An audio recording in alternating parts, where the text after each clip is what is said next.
Assalamualaikum warahmatullahi wabarakatuh. Perkenalkan, nama saya Aldi Ancesa dari kelas 5B Teknik Informatika. Kali ini saya akan mempresentasikan tugas dari media dasar, yaitu yang pertama komponen multimedia. Adapun komponen multimedia yang pertama itu teks, audio, video, animasi, grafik, dan interaktif link. Yang pertama yaitu teks. Teks merupakan komponen multimedia yang menjadi dasar untuk menyampaikan informasi, karena teks merupakan jenis data yang paling sederhana dan membutuhkan tempat penyimpanan yang paling kecil. Hampir setiap orang yang bisa menggunakan komputer sudah terbiasa dengan teks.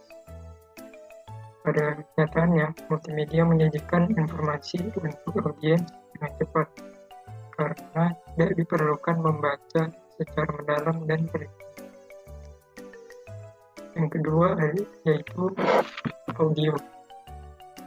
Audio atau suara di dalam multimedia biasanya berupa suara musik, suara dari voice record, maupun efek-efek suara lain. Misalnya, narasi adalah kelengkapan dari penjelasan yang dilihat melalui video.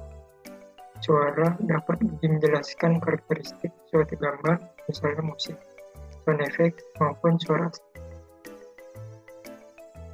Berikutnya ada video. Video ini terdiri dari live video dan full motion. Live video merupakan hasil pemrosesan yang diperoleh dari kamera, sedangkan full motion video berhubungan dengan penyimpanan sebagai video klip. Beberapa authoring tool dapat menggunakan full motion video seperti hasil rekaman menggunakan VCR yang dapat menyajikan gambar bergerak dengan kualitas tinggi. Nah, ini ada komponen dari multimedia yaitu animasi. Animasi dibuat dengan menggambar secara manual frame tiap frame selama durasi animasi tersebut untuk membuat ilusi gerakan. Pergantian frame terus-menerus ini membutuhkan kira-kira 25 frame tiap detik, atau untuk animasi dengan kualitas standar. Ketika frame-frame tersebut bergonta-ganti, persepsi audiens akan melihatnya seperti gambar bergerak. Nah, ini adalah grafik. Grafik sebagai sumber penyampaian informasi yang sangat bermakna, karena segala bentuk pesan yang diterima oleh manusia melebihi penglihatan dapat diterima secara terperinci dan mempunyai daya tahan dan daya ingat yang tinggi terhadap informasi tersebut.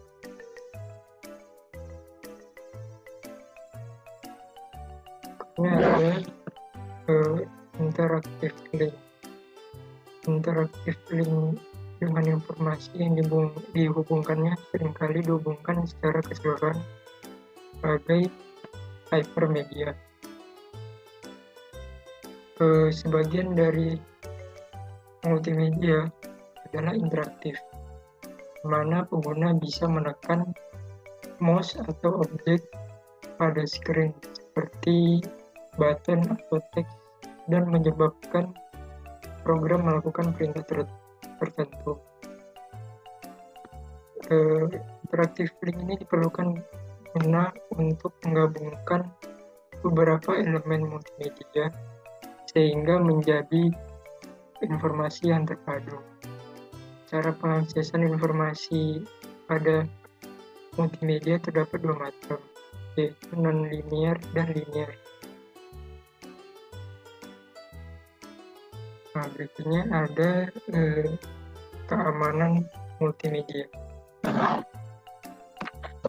Perkembangan bisnis konten digital telah membawa peluang baru bagi pejabat klasik di bidang teknologi informasi, seperti yaitu pembajakan konten-konten yang seharusnya menjadi properti legal dari produsen dan secara legal dimiliki oleh orang yang telah membelinya.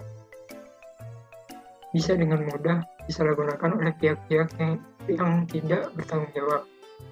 Konten digital seharusnya diproteksi tidak hanya ketika dikirimkan, tapi juga ketika konten digital tersebut sampai kepada pemakainya. Watermarking multimedia. Digital watermarking dikembangkan untuk menentukan keabsahan pencipta atau pendistribusi suatu data digital dan integritas suatu data digital. Teknik watermarking bekerja dengan menyisipkan sedikit informasi yang menunjukkan kepemilikan, tujuan, atau data lain pada media digital tanpa mempengaruhi kualitasnya. Nah, beberapa teknik watermarking. Tujuannya ingin mencapai dari penggunaan watermarking ini sebagai suatu teknik penyembunyian data pada data digital, yaitu pertama, tamper proofing. Watermarking ini digunakan sebagai alat indikator yang menunjukkan apakah data digital yang asli telah mengalami perubahan dari aslinya. Yang kedua, fitur location. Watermarking yang ini sebagai alat identifikasi dari data digital pada lokasi-lokasi tertentu, misalnya penamaan suatu objek tertentu dari beberapa objek yang ada pada suatu citra digital. Nah, berikut ini ada jenis watermarking. Pertama yaitu robust watermarking. Jenis watermark ini tahan terhadap serangan. Namun biasanya watermark yang dibubuhi ke dokumen masih dapat ditangkap oleh indera penglihatan atau pendengaran manusia. Yang kedua adalah fragile watermarking. Jenis watermark ini akan mudah rusak jika terjadi serangan. Namun keajarannya tidak terdeteksi oleh indera manusia. Jika diinginkan untuk membuat suatu algoritma yang dapat mengimplementasikan watermarking yang memiliki fidelity yang tinggi, maka hasilnya akan semakin rentan terhadap serangan. Oke, sekian dari presentasi saya. Tidak ada kekurangan dan kesalahan, mohon dimaafkan. Wassalamualaikum warahmatullahi wabarakatuh.